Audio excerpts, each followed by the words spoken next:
Tonight's History's Headlines recalls an act of sabotage that shocked the East Coast. It didn't happen in the Lehigh Valley, but two of the region's biggest companies at the time found themselves right in the middle of the fallout.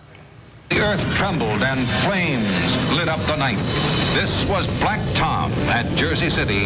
In the early morning hours of July 30th, 1916, New York and New Jersey residents were startled awake by a thunderous blast. People at that time thought it was an earthquake. In reality, it was an act of sabotage at a bustling munitions depot in Jersey City known as Black Tom. It was part of a railroad yard that belonged to the Lehigh Valley Railroad, which was full of munitions that had been supplied by the Bethlehem Steel Company and other companies to support the Allied cause in Europe. The U.S. had not yet entered World War I, but munitions companies were cashing in on the conflict.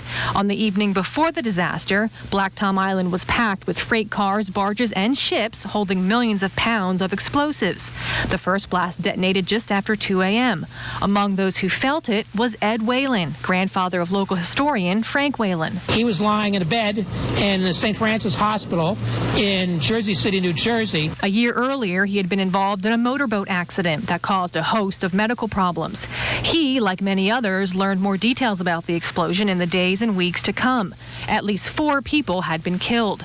Black Tom Island was obliterated, and evidence seemed to point toward a deliberate attack from Germany. There were definitely people who were not too happy with the fact that the United States was the major supplier of arms to their enemies. There are different theories about who exactly orchestrated the attack and how the explosions were detonated.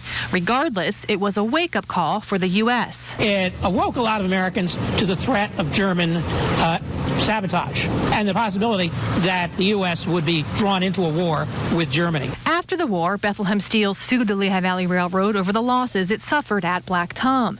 In 1939, Germany was found responsible for the attack, but it would be 1953 before the West German government agreed to settle up financially.